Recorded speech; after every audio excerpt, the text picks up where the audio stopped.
आज बात करते हैं 1951 के एक बहुत ही अहम केस की, शंकरी प्रसाद बनाम भारत संघ। तो मामला शुरू हुआ एक बड़े सवाल से, क्या संसद लोगों के मौलिक अधिकारों को बदल सकती है? देखिए, आजादी के ठीक बाद देश में बड़े पैमाने पर जमीनी सुधारों की जरूरत थी और यहीं पर एक टकराव हुआ।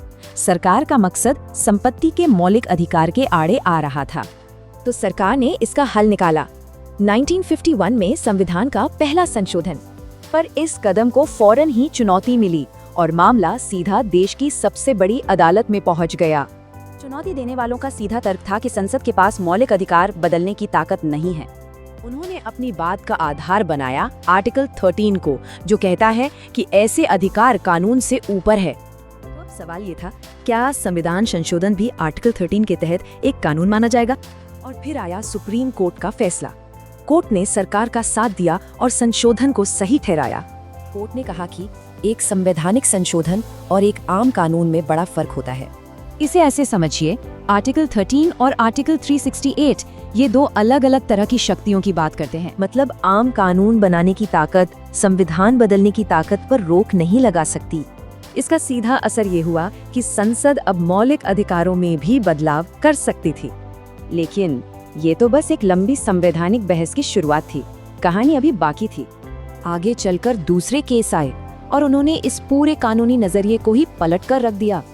तो ये शंकरी प्रसाद केस इतना जरूरी क्यों है? क्योंकि इसने ही संसद की शक्तियों की शुरुआती सीमा तय की थी। पर ये एक बड़ा सवाल भी खड़ा करता है, क्या संविधान को बदलने की ये ताकत बिना किसी सीमा के होनी चाहिए?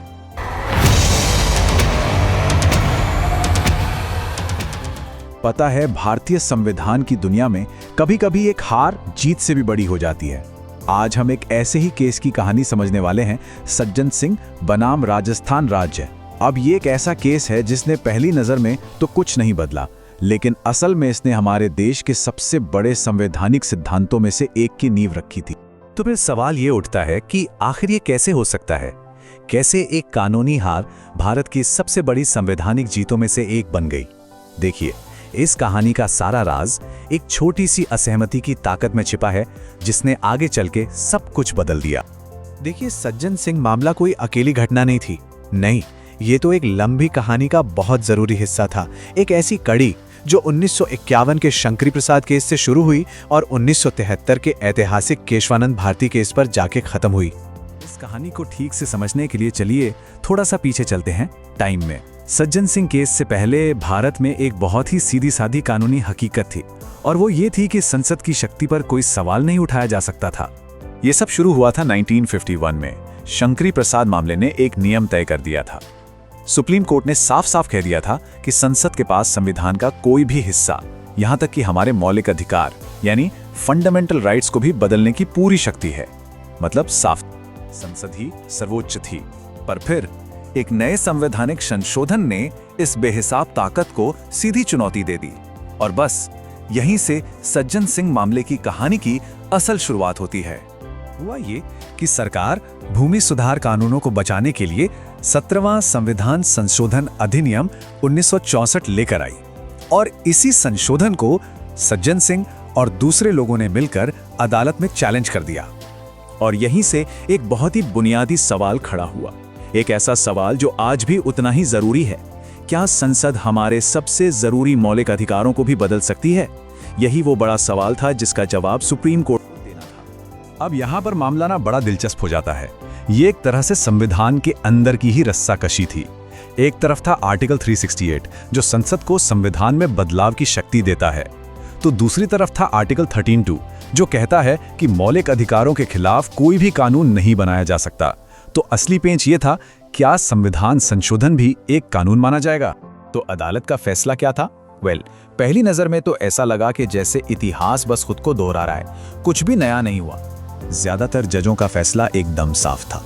संसद की संविधान बदलने की शक्ति अनलिमिटेड है, उसकी कोई सीमा नहीं है। कोर्ट ने शंकरी प्रसाद मामले के फैसले को ही सही ठहराया। कहानी यहीं खत्म हो सकती थी, पर हुई नहीं।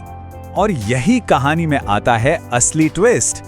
ये वो पल था जब एक असहमति ने शक का एक छोटा सा बीज बो दिया, एक ऐसा बीज जो आगे चलकर एक बहुत बड़ा पेड़ बनने वाला था। पहली बार कुछ जजों ने असहमति जताते हुए एक बहुत गहरा सवाल पूछा। उन्होंने पूछा, क्या कोई भी शक्ति असीमित हो सकती है? क्या संविधान की आत्मा को ही बदला जा सकता है? ये अपने आप में एक क्रांतिकारी सोच थी। इस ऐतिहासिक असहमति के पीछे दो अहम आवाजें थीं, जस्टिस हिदायतुल्ला और जस्टिस मुधोलकर। इन्हीं दो जजों ने उस संदेह को शब्द दिए जो भविष्य में एक सिद्धांत बनने वाला था। तो अब देखते हैं कि कैसे इस एक असहमति ने भारत के सबसे महत्वपूर्ण कानूनी सिद्धांतों में से एक को जन्म दिया। इसकी विरासत क्या रही? याद है वो शक का बीज जो सज्जन सिंह केस में बोया गया था? बस वहीं से एक पूरा सफर शुरू हुआ। पहले 1965 में ये विचार आया, फिर 1967 में गोलकनाथ मामले ने इसे आगे बढ़ाया और कहा कि संसद मौलिक अधिकारों को नहीं बदल सकती, और आखिर में 1973 में केशवानंद भारती मामले ने बुनियादी ढांचे यानी बेसिक स्ट्रक्चर का सिद्धांत देकर इस बहस को निकाला। ये जो पूरी यात्रा है ना, बड़ी ही दिलचस्प है। 1951 में शंकरी प्रसाद केस में कहा गया संसद सर्वोच्च है। 1965 में सज्जन सिंह केस में भी यही बात दोहराई गई, पर एक असहमति के साथ। फिर 1967 के गोलकनाथ केस में तो पासा ही पलट गया, कहा गया मौलिक अधिकार सर्वोच्च है। और अंत में 1973 में केशवानंद भारती ने अंतिम फैसला सुनाया कि ना संसद ना मौलिक अधिकार बल्कि संविधान का बुनियादी ढांचा ही सर्वोच्च है। तो इतने सारे केस के बाद इस पूरे मामले को याद रखने का सबसे आसान तरीका क्या है?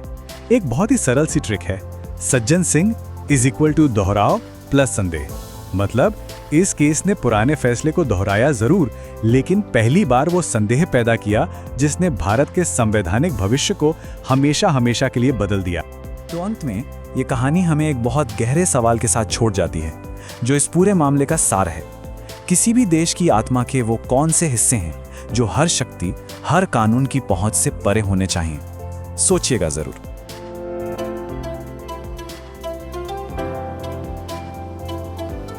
नमस्ते। कभी सोचा है कि हमारे जो सबसे जरूरी अधिकार हैं, मतलब हमारे फंडामेंटल राइट्स, क्या वो हमेशा से इतने सेफ थे जितने आज लगते हैं? 1967 तक तो ऐसा माना जाता था कि भाई संसद जब चाहे उन्हें बदल सकती है, पर फिर एक ऐसा केस आया जिसने पूरी कहानी ही पलट दी, Golaknath V state of Punjab. तो चलिए आज इसी केस की गहराई में उतरते हैं और देखते हैं कि कैसे इसने भारतीय लोकतंत्र का पूरा नक्शा ही बदल दी। तो इस पूरे मामले के केंद्र में सवाल क्या था? सवाल बहुत सीधा लेकिन उतना ही बड़ा था। क्या हमारी चुनी हुई सरकार यानी पार्लियामेंट उन अधिकारों को हमसे छीन सकती है या उन्हें कम कर सकती है जो हमें खुद संविधान ने दिए हैं? ये सवाल सीधा सीधा हमारे लोकतंत्र की बुनियाद पर था। देखिए, 1967 से पहले ना मामला एकदम क्लियर था। दो बड़े केसेस हुए थे, शंकरी प्रसाद और सज्जन सिंह, और दोनों में सुप्रीम कोर्ट ने साफ साफ कहा था कि पार्लियामेंट के पास अनलिमिटेड पावर है, वो संविधान में कुछ भी बदल सकती है, यहां तक कि हमारे फंडामेंटल राइट्स भी। लेकिन गोलकनाथ केस वो इस पूरी सोच को जड़ से हिलाने वाला था। तो आखिर ये सब शुरू कैसे हुआ? कहानी शुरू होती है पंजाब के कुछ लैंड रिफॉर्म कानूनों से। गोलकनाथ परिवार के पास काफी जमीन थी जो इन कानूनों की वजह से सरकार अपने हाथ में ले रही थी। अब परिवार ने इसे कोर्ट में चैलेंज कर दिया। उनका कहना था कि ये तो हमारे संपत्ति के मौलिक अधिकार, मतलब राइट टू प्रॉपर्टी का सीधा सीधा उल्लंघन है। सरकार का जवाब क्या था? उन्होंने कहा कि हमने ये कॉन्स्टिट्यूशनल अमेंडमेंट्स के जरिए किया है और पार्लियामेंट को ऐसा करने का पूरा हक है। बस यहीं से ये लड़ाई पहुंच गई सुप्रीम कोर्ट। अब कोर्ट में मामला एक बड़ी कानूनी खींचतान पर आके अटक गया। सोचिए, एक तरफ था आर्टिकल 368 जो पार्लियामेंट को कॉन्स्टिट्यूशन बदलने की पावर देता है, और दूसरी तरफ आर्टिकल 13 जो हमारे फंडामेंटल राइट्स की ढाल है। वो कहता है कि कोई भी लॉ यानी कानून इन अधिकारों को छीन नहीं सकता। तो असली पेंच यही था, क्या पार्लियामेंट जो अमेंडमेंट यानी संशोधन करती है वो भी आर्टिकल 13 के तहत एक कानून माना जाएगा? क्योंकि अगर हाँ, तो फिर वो फंडामेंटल राइट्स को हाथ भी नहीं लगा सकती। और जानते हैं इस इतने बड़े सवाल पर फैसला कैसे हुआ? एकदम नजदीकी मुकाबले में 11 जजों की बेंच थी और फैसला आया 6-5 से। सिर्फ एक वोट का फर्क। आप सोच सकते हैं कि यह मुद्दा कितना ज्यादा कॉम्प्लेक्स और कंट्रोवर्शियल रहा होगा। एक जज की राय इधर से उधर होती और शायद आज भारत का संविधान कुछ और ही होता। और फिर आया वो फैसला जिसकी एक लाइन ने सब कुछ बदल कर रख दिया। सुप्रीम कोर्ट ने कहा एक कॉन्स्टिट्यूशनल अमेंडमेंट भी आर्टिकल 13 के तहत एक लॉ है। अब सुनने में ये शायद एक छोटी सी टेक्निकल बात लगे, पर यकीन मानिए इस एक लाइन ने इंडिया के कॉन्स्टिट्यूशनल पावर बैलेंस को हमेशा हमेशा के लिए बदल दिया। तो इसका मतलब क्या हुआ? मतलब सीधा था, अगर अमेंडमेंट भी एक लॉ है तो वो आर्टिकल 13 के दायरे में आ गया। और आर्टिकल 13 तो चीख चीख कर कहता है कि कोई भी लॉ फंडामेंटल राइट्स को छीन नहीं सकता। तो लॉजिक का अगला स्टेप क्या हुआ? यही कि पार्लियामेंट के पास फंडामेंटल राइट्स को अमेंड करने की पावर है ही नहीं। बस इसी एक फैसले ने फंडामेंटल राइट्स को सबसे ऊपर, मतलब सुप्रीम बना दिया। इस एक फैसले ने क्या किया? इसने अपने से पहले के 2 बड़े फैसलों को, शंकरी प्रसाद और सज्जन सिंह, पूरी तरह से पलट दिया। मतलब एक पूरा 180 डिग्री का यू टर्न।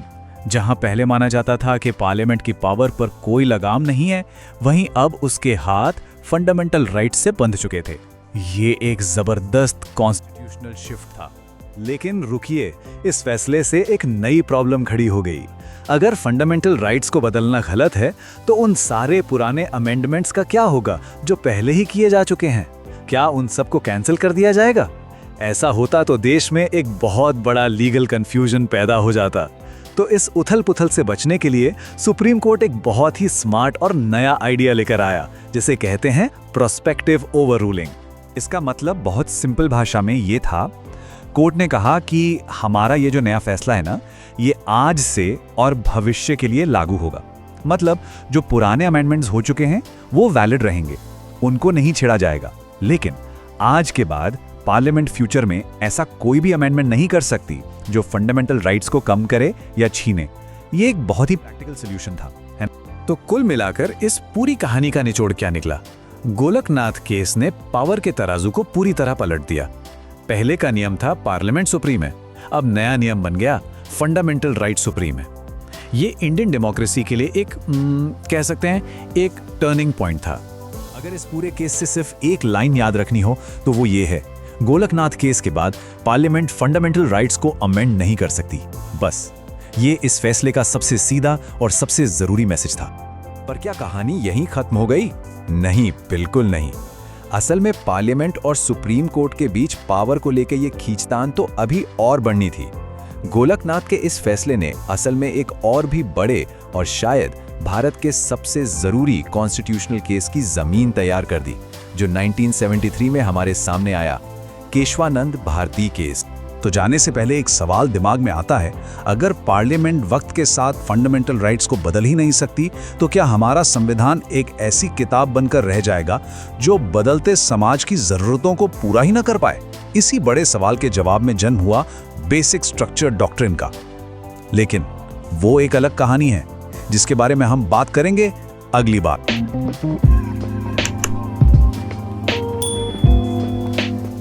आज हम एक ऐसे केस की कहानी में चलेंगे जिसने हमारे संविधान की, कह सकते हैं, आत्मा ही बचा ली। ये वो केस है जिसने संसद और संविधान के बीच एक बहुत ही जरूरी बैलेंस बनाया। जी हां, हम बात कर रहे हैं केशवानंद भारती बनाम केरल राज्य की। वो केस जिसने वाकई में हमारे संविधान को बचाया। तो देखिए, इस ऐतिहासिक केस तक हम पहुंचे कैसे, इसकी भी एक अपनी कहानी है। शुरुआत में 1951 के शंकरी प्रसाद केस में और फिर 1965 के सज्जन सिंह केस में भी सुप्रीम कोर्ट ने साफ साफ कहा कि हाँ, संसद के पास संविधान बदलने की पूरी ताकत है। सब ठीक चल रहा था, पर 1967 में आया गोलकनाथ केस और यहां से सब बदल गया। कोर्ट ने अपना स्टैंड बदला और कहा कि नहीं, संसद मौलिक अधिकारों को नहीं छू सकती। अब सोचिए, एक तरफ संसद, दूसरी तरफ सुप्रीम कोर्ट। एक कॉन्स्टिट्यूशनल क्राइसिस खड़ा हो गया और अब सवाल था कि आगे क्या होगा। और इस पूरे कॉन्स्टिट्यूशनल ड्रामा के सेंटर में कौन थे पता है? एक संत। जी हाँ, एक कहानी जो शुरू तो हुई थी एक मठ की जमीन के छोटे से विवाद से, लेकिन वो बन गई देश का सबसे बड़ा संवैधानिक सवाल। तो हुआ ये कि केरल में एक मठ था जिसके प्रमुख थे स्वामी केशवानंद भारती। वहां की सरकार कुछ नए भूमि सुधार कानून लेकर आई। इन कानूनों की वजह से मठ की जमीन पर उसकी संपत्ति पर सीधा असर पड़ रहा था।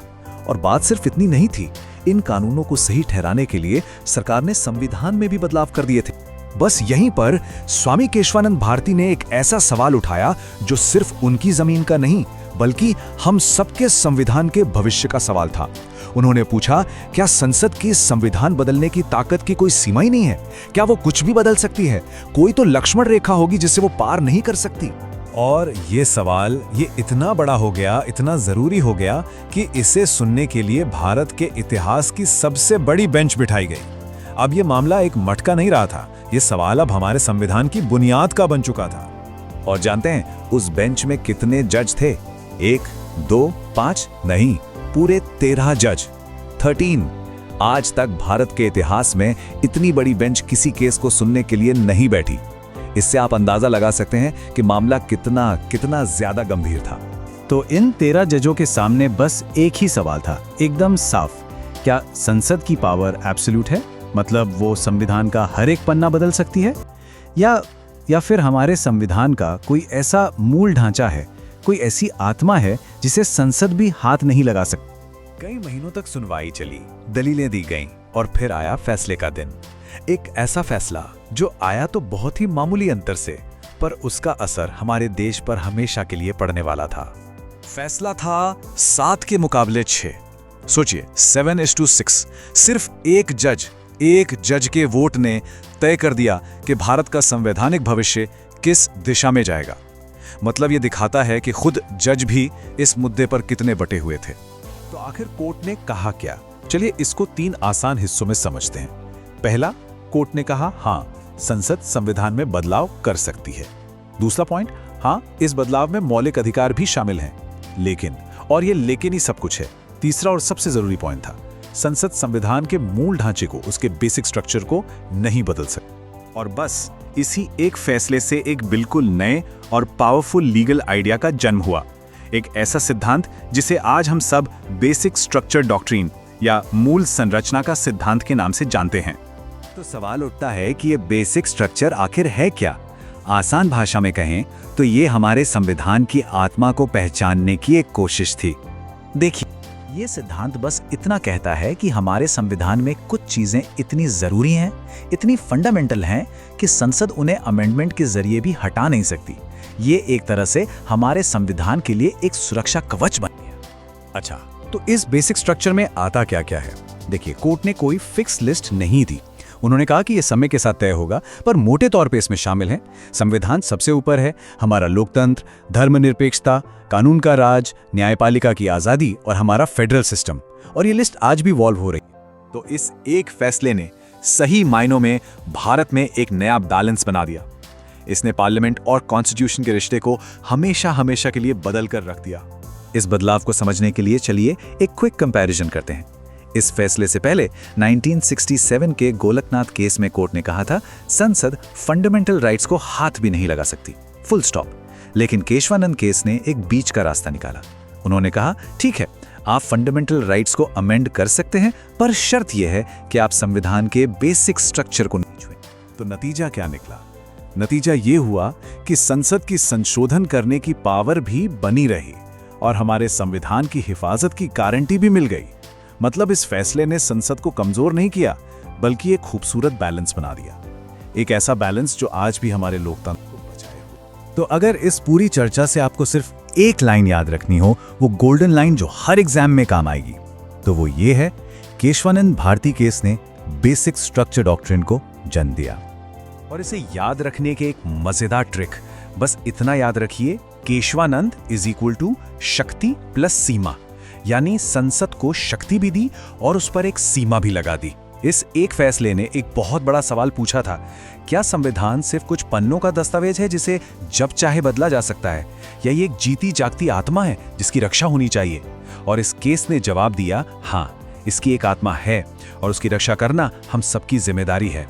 जी हाँ, ये कहानी है मूल ढांचा सिद्धांत की। ये सिर्फ एक वाक्य में ही है, ये हमारे संविधान की आत्मा है और यही हमें सीधे उस टकराव की कहानी में ले जाती है जिसने हमेशा के लिए भारत के लोकतंत्र का भविष्य तय कर दिया। तो चलिए इस कहानी की बिल्कुल शुरुआत से शुरू करते हैं। जब भारत एक नया गणराज्य बना तो उसके सामने एक बहुत ही बुनियादी लेकिन बहुत बड़ा सवाल खड़ा था। यही वो दुविधा थी जिसने आने वाले कई दशकों की दिशा तय की। सोचिए, एक तरफ थी संसद की शक्ति जिसे जनता चुनती है और दूसरी तरफ थे संविधान में दिए गए हमारे मौलिक अधिकार। तो सवाल यह था कि क्या जनता के चुने हुए प्रतिनिधि इन मौलिक अधिकारों को भी बदल सकते हैं या छीन सकते हैं? अब इस कहानी में दो बड़े खिलाड़ी मैदान में उतरते हैं। भारत की संसद और भारत का सुप्रीम कोर्ट। और यहीं से शुरू हुई एक लंबी संवैधानिक खींचतान कि आखिर संविधान के मामले में सबसे बड़ी शक्ति किसके पास है। तो देखिए ये कानूनी लड़ाई कैसे आगे बढ़ी। 1951 में शंकरी प्रसाद केस में सुप्रीम कोर्ट ने कहा, हाँ, संसद के पास संविधान में कुछ भी बदलने की ताकत है, मौलिक अधिकार भी। फिर 1965 में सज्जन सिंह केस में भी यही बात दोहराई गई, लेकिन पहली बार एक जज ने एक बहुत गहरी बात कही। उन्होंने कहा कि संविधान की आत्मा को नहीं छुआ जाना चाहिए। और फिर आया 1967 का गोलकनाथ केस, जहां पासा पूरी तरह पलट गया। सुप्रीम कोर्ट ने कहा कि नहीं, मौलिक अधिकार पवित्र हैं और संसद उन्हें हाथ भी नहीं लगा सकती। तो आप देख सकते हैं सिर्फ 16 सालों के अंदर एक बहुत बड़ा फर्क आ चुका था। 1951 में जहां संसद की शक्ति को सबसे ऊपर माना गया, वहीं 1967 तक मौलिक अधिकारों को सबसे पवित्र बता दिया गया। अब जाहिर है एक आखिरी और निर्णायक टकराव के लिए मंच पूरी तरह से तैयार था। इस संवैधानिक संकट को सुलझाने के लिए भारतीय इतिहास का वो सबसे बड़ा और सबसे महत्वपूर्ण कानूनी मुकदमा सामने आया, जिसने सब कुछ बदल कर रख दिया। ये नाम भारतीय न्यायपालिका के इतिहास में हमेशा के लिए दर्ज हो गया। केशवानंद भारती बनाम केरल राज्य। सोचिए, 13 जजों की बेंच, 68 दिनों तक लगातार सुनवाई, और इस केस का फैसला भारत के लोकतंत्र का भविष्य लिखने वाला था। और इसी ऐतिहासिक केस से जन्म हुआ मूल ढांचा सिद्धांत का। अब ये सिद्धांत है क्या? चले इसे एक बहुत ही आसान उदाहरण से समझते हैं। मान लीजिए संविधान एक इमारत है, तो ये सिद्धांत कहता है कि संसद इस इमारत में नए कमरे बना सकती है, खिड़की दरवाजे बदल सकती है, मतलब संशोधन कर सकती है, लेकिन वो इमारत की नींव को, उसके बुनियादी खंभों को नहीं गिरा सकती, क्योंकि अगर नींव ही गिर गई तो पूरी इमारत ढह जाएगी। तो फिर सवाल उठता है कि इस मूल ढांचे में, यानी इन बुनियादी खंभों में आता क्या क्या है। देखिए, अदालत ने इसकी कोई पक्की लिस्ट नहीं दी है, लेकिन समय के साथ कुछ चीजें बिल्कुल साफ हो गईं। जैसे संविधान ही सबसे ऊपर है, देश में लोकतंत्र और गणराज्य है, हमारा देश धर्मनिरपेक्ष है, शक्तियों का बंटवारा है और कानून का राज है। ये एक तरह की लिविंग कॉन्सेप्ट है जो समय के साथ और विकसित होती रहती। इस सिद्धांत ने सिर्फ संविधान की रक्षा ही नहीं की, बल्कि इसने हमारे मौलिक अधिकारों के मतलब को भी बहुत गहरा और बड़ा बना दिया। इसका सबसे बेहतरीन उदाहरण हमें मिलता है अनुच्छेद 21 में, यानी जीवन के अधिकार में। इस सिद्धांत के आने के बाद सुप्रीम कोर्ट ने जीवन शब्द को एक नया और कहीं ज्यादा व्यापक अर्थ दिया। मेनका गांधी केस में अदालत ने कहा कि जीने का मतलब सिर्फ सांस लेना या जिंदा रहना नहीं है, बल्कि इंसानी गरिमा यानी इज्जत के साथ जीना है, और इसी आधार पर विदेश जाने के अधिकार को भी इसका हिस्सा माना गया। फिर कहानी और आगे बढ़ी। हुसैन आरा खातून केस में अदालत ने कहा कि अगर किसी को सालों साल बिना सुनवाई के जेल में रखा जाए तो ये गरिमा के साथ जीना नहीं है, इसलिए जल्दी सुनवाई का अधिकार भी जीवन के अधिकार का ही एक जरूरी हिस्सा है। और अभी कुछ साल पहले ही निजता के अधिकार यानी राइट टू प्राइवेसी को भी अनुच्छेद 21 के तहत एक मौलिक अधिकार माना गया। तो आप देख सकते हैं कि कैसे ये मूल ढांचा सिद्धांत हमारे संविधान को समय के साथ जिंदा और प्रासंगिक बनाए रखता है। तो आखिर में ये पूरा सिद्धांत हम सब के लिए इतना जरूरी क्यों है? ये सिर्फ वकीलों और जजों के बीच की बहस नहीं है, इसका सीधा असर हर भारतीय नागरिक की जिंदगी पर पड़ता है। देखिए, ये सिद्धांत एक सुरक्षा कवच की तरह है। ये इस बात की गारंटी देता है कि कोई भी सरकार, चाहे उसके पास संसद में कितना भी बड़ा बहुमत क्यों ना हो, वो लोकतंत्र के बुनियादी सिद्धांतों को नहीं बदल सकती। ये संविधान की आत्मा को वक्त के राजनीतिक उतार चढ़ाव से बचाता है। ये पूरा विश्लेषण हमें एक बहुत गहरे सवाल पर लाकर छोड़ देता है। हमने संविधान की रक्षा के लिए तो एक मूल ढांचा बना लिया है, लेकिन क्या आजादी, बराबरी और न्याय जैसे सिद्धांत हमारे समाज और लोकतंत्र में भी उतने ही मजबूत और सुरक्षित हैं? ये एक ऐसा सवाल है जिस पर हम सभी को सोचने की जरूरत है।